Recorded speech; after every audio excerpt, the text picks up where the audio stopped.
Stop whatever you are doing right now. Pull up a chair, turn off your phone notifications, and pay very, very close attention because the Indiana Fever front office is currently experiencing a real-time, financially devastating, spectacularly public masterclass in the absolute harshest rule of corporate capitalism. You absolutely, under no circumstances, bite the hand that feeds you. Caitlin Clark just got a front-row seat to how her own organization is sabotaging her success, and the people calling her a media creation or overhyped are completely missing the point. The Indiana Fever organization just found out the hard way that Caitlin Clark fans are not Indiana Fever fans. They are Caitlin Clark fans. And right now, in this exact moment, those fans are telling the organization in the loudest, most aggressive, and most economically damaging possible way that if you mess with their generational player, they will absolutely, without hesitation, mess with your money. Everyone is calling Caitlin Clark overhyped or just lucky, but here is what the numbers are actually telling us, and it is not what you think. Caitlin Clark just got bodied on national television, and instead of defending her own league and her own team went silent, and nobody is talking about the real reason why. Welcome back to WNBA Pro. You are tuned into the absolute only channel on YouTube that completely refuses to sugarcoat the reality of professional basketball. We do not do public relations spin here. We do not care about protecting feelings, and we do not care about corporate access. We give you the raw, unfiltered, objective, data-driven truth about the business, the tactics, the coaching philosophies, and the multi-billion-dollar reality of the Women's National Basketball Association.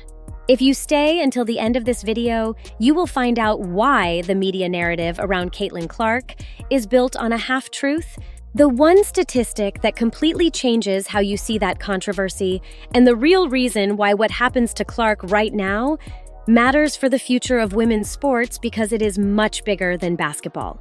Before we dive in, quick note that everything you are about to hear is based on publicly available information, verified reports, and our own film and data analysis. This channel is not affiliated with Caitlin Clark, the Indiana Fever, or the WNBA. We are not here to take sides. We are here to break down what the data actually says, and all opinions expressed are for entertainment and informational purposes only, while we respect all players in this conversation.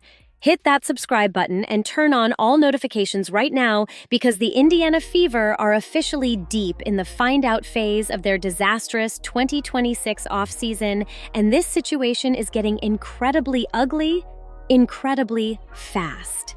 To truly comprehend the sheer magnitude of the catastrophic mistake the Indiana Fever front office just made, we have to meticulously break down the macroeconomic landscape of this franchise. This is not just about angry fans venting on Twitter or Reddit. This is a fundamental seismic power shift in the relationship between a professional sports franchise and its primary consumer base. The Indiana Fever are not a traditional sports franchise anymore. They are a Caitlin Clark franchise. Let us look at the empirical data. Before Caitlin Clark arrived, the Fever were largely irrelevant in the global sports conversation. They were at the absolute bottom of the league standings. They were at the bottom of attendance metrics, struggling to give away tickets for free. Nobody was watching them on national television, and nobody cared. But then, Caitlin Clark showed up and turned the entire operation into a literal, undeniable goldmine overnight. She brought sellout crowds to every single arena in the country. She forced the league to move games to larger NBA arenas just to meet the ticketing demand. She shattered merchandise records within hours of her jersey going on sale. The Fever went from being a forgotten, unprofitable franchise to the most watched, most highly valued team in the entire WNBA. Every single bit of that unprecedented economic transformation is because of one single person. So when that massive, highly invested, fiercely loyal fan base sees the franchise draft Raven Johnson with the 10th overall pick, the immediate reaction is not just disappointment. It is sheer, unadulterated rage. And you have to understand the deep, contentious history here to understand the fan reaction. This is not just a random rookie. Raven Johnson and Caitlin Clark have a massive, highly publicized history dating back to the 2023 Final Four, where Clark famously waved off Johnson at the three-point line, daring her to shoot. That single viral moment birthed a massive rivalry, but it goes so much deeper than a basketball play. Just weeks prior to this WNBA Draft, Raven Johnson literally went on a highly publicized podcast and actively directly insulted the core demographic of the Indiana Fever's new fan base. She labeled Caitlin Clark's supporters as toxic as bullies and accused them of racism. Whether you agree with her podcast assessment or not is entirely irrelevant to the business side of this equation. From a strictly corporate marketing standpoint, you do not use your first-round draft pick on a player who just publicly drowned and alienated the exact paying customers who buy your season tickets. It is a catastrophic failure of basic public relations. Fans are already saying they are dumbfounded by this signing and asking what is wrong with the front office management. Some fans are saying they will not watch if Caitlin is not playing full-time. This is not a coincidence. Look at the data. In her rookie season, Clark absorbed more hard fouls per game than any guard in the league. But the foul count is not even the most disturbing part of this story. The actual explosion happened when head coach Stephanie White stepped up to the live microphone at the draft press conference and completely poured corporate gasoline all over the fire. The outrage is about the catastrophic messaging. When Stephanie White was asked by a credentialed reporter about how the guard rotation would work, she did not ease the fans' concerns. Instead, she described a rotation where veteran Ty Harris is a combo guard. And then she explicitly stated that Caitlin Clark is a player who can play on and off the ball. She then followed that up by calling the rookie Raven Johnson a true point guard who thrives with the ball in her hands. To make matters infinitely worse, White concluded her thought by stating that this newly drafted guard depth gives the coaching staff the ability to allow shooting guard Kelsey Mitchell to rest. I need you to pause and deeply, analytically process what was just said by the head coach of a professional basketball team. She never once said the only thing that actually mattered. She never said Caitlin Clark is our undisputed starting point guard and the entire offense runs through her decision-making. Instead, she publicly envisioned a tactical system where the greatest offensive playmaker of her generation, a player who shatters assist records and possesses supernatural court vision, is moved off the ball to accommodate a defensive-minded rookie and a veteran role player. Nobody in the mainstream, access-driven media is talking about the deep basketball analytics of Taisao. This is such an unforgivable tactical error. Let me explain the real basketball reality to you right here. Taking the ball out of Caitlin Clark's hands is basketball malpractice. When Caitlin Clark is running the point guard position, she possesses a gravitational pull that completely warps opposing professional defenses. Opposing coaches are so terrified of her logo range that they trap her 30 feet from the basket. That extreme gravity opens up the paint for easy, uncontested layups for the forwards, and it creates wide-open corner three-pointers for players like Kelsey Mitchell. When you move Caitlin Clark off the ball, you actively, voluntarily remove the single most dangerous, highly efficient element of the Indiana Fever's entire offensive ecosystem. Fans are highly educated today, and they look at the empirical data. They know that the team's offensive rating plummets when Clark is forced to play like a traditional spot-up shooter running off baseline screens. So they hear Stephanie White actively planning to implement that exact flawed system. They view it as a direct sabotage of the franchise's ultimate weapon. This is not just a theory. Look at the FIBA tournament where Stephanie White was the head coach and started Caitlin at the 3 position, having her set picks and crash the boards. Fans noticed that after Caitlin's 17-12 opening game, the coaches decided they could, come ca her, have another double-double. Some are even saying Stephanie White hates Caitlin Clark and makes no attempt to hide it, which is why they drafted another point guard. White fully intends to start Johnson at point with Clark at the 3, and you can take that to the bank. But this is exactly where the tactical disagreement violently shifts into a full-blown corporate financial crisis. Because the fans are not just complaining on YouTube and Twitter, they are executing a highly coordinated, financially devastating consumer boycott. The Indiana Fever ticket sales department has been reduced to practically begging. For the last year, the Fever boasted a massive season ticket waitlist. That means consumer demand fundamentally exceeded the available supply, which is the ultimate incredibly rare position for any sports franchise to be in. But the front office made a fatal miscalculation. They arrogantly assumed that the demand was for the Indiana Fever logo. They forgot that the demand is strictly exclusively for Caitlin Clark. Right now, the internet is absolutely exploding with fans proving that point. Season ticket renewals have allegedly stalled out. Fans on the wait list are refusing to purchase when called by ticket representatives. One fan stated their 2 families had planned to go to 8 games, and now they are not going to any. Another fan mentioned that wherever Caitlin goes, her fans go, and they are not exactly Indiana Fever fans.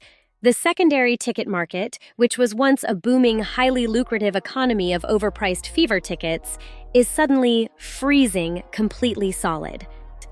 In response, the Indiana Fever organization is now aggressively pushing out desperate marketing emails, promotional group ticket packages, and social media pleas, trying to artificially stimulate the demand they just destroyed. The pure, unadulterated irony of this situation is staggering. The front office deliberately chose to ignore the massive red flags. They chose to ignore the toxic baggage of their first-round draft pick. They chose to disrespect the primary engine of their offense on a live microphone. And now they are literally, desperately begging the exact same fans that their rookie insulted to come back, buy premium courtside seats, and fund their newly expanded Bay $1 million salary cap. That is not just bad public relations. That is catastrophic, fireable business management. If you own this team, you better wake up. Caitlin should leave now because this is the dumbest front office ever. We have to talk about the sheer arrogance of the front office leadership, specifically General Manager Amber Cox and President of Basketball Operations Kelly Krauskopf. There is a deeply ingrained, highly toxic echo chamber within professional sports front offices. Executives often believe that they know basketball better than the paying public, and they view fans as emotional, irrational consumers who will simply fall in line and consume whatever product is put on the floor. They thought they could make a purely defensive basketball pick, ignore the massive public relations nightmare attached to it, and expect the fans to just blindly cheer for the laundry. They fundamentally misunderstand the modern sports consumer. The Caitlin Clark fanbase is unlike anything women's basketball, or perhaps sports in general, has ever seen. It is massive, it is incredibly passionate, it is highly organized, and most importantly, it is fiercely loyal to her specifically, not the WNBA as an institution. Many of these fans came to the sport exclusively because of Clark. They did not grow up watching the WNBA. They do not have generational, unconditional loyalty to the Indiana Fever the way National Football League fans have blind loyalty to the Dallas Cowboys, or National Basketball Association fans have loyalty to the Los Angeles Lakers. Their loyalty is to a specific person.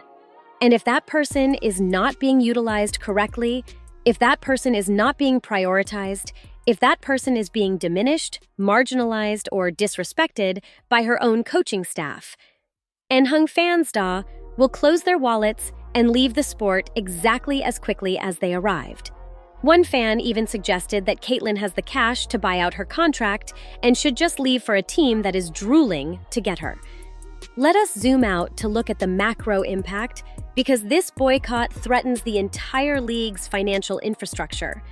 The WNBA just signed a monumental historic 11-year media rights deal worth over high T-do. They completely rewrote the collective bargaining agreement based on projected future revenues. And let us be brutally honest, the broadcasting networks paid that massive premium because they are banking on millions of viewers tuning in to watch Caitlin Clark shoot logo threes and throw full-court passes. They did not pay high Ty-do to watch Caitlin Clark stand quietly in the corner while Ty Harris and Raven Johnson run a slow, half-court motion offense. If the Indiana Fever's ratings drop because the fans are actively boycotting the coaching staff's tactical decisions, the entire league suffers, and the networks will panic. The advertisers will pull back. The Fever front office is playing incredibly dangerous games with the financial security of the entire WNBA ecosystem. Do not get me wrong, a full-scale, completely empty arena boycott is highly unlikely to happen. Clark is simply too big of a global draw, and casual fans will still buy tickets to see her in person. But what is happening right now with the season ticket holders, the waitlist, and the diehard base is a massive, unmistakable warning shot. It is the core fan base telling the billionaire owners that there is a strict line and the front office is dangerously close to crossing it permanently. One fan pointed out that a successful boycott will turn that Mui Bay Mui Tam Trudeau facility into a money pit that produces nothing but the hollow thuds of basketballs dropping on the floor. Some fans are even calling for a new league to be created around Clark to avoid the corruption they see in the current system. They are tired of seeing targeted violence and her being left off Team USA after bringing in more money than anyone in league history. So, how does the Indiana Fever organization fix this unprecedented mess? It is actually not complicated at all. They do not need more marketing gimmicks. They do not need discount codes for group packages. They need absolute, transparent accountability. Stephanie White needs to call a press conference before the season officially starts, look Truck Tiep vow the television cameras, and say exactly 6 words. Caitlin Clark is our point guard. That is it. Sao tu. No qualifications, no corporate doublespeak, no talk about rotational versatility, no talk about playing on and off the ball. Just a clear, unambiguous, definitive statement that the franchise player is the franchise player, and the entire offensive system will be built around her unique generational talents.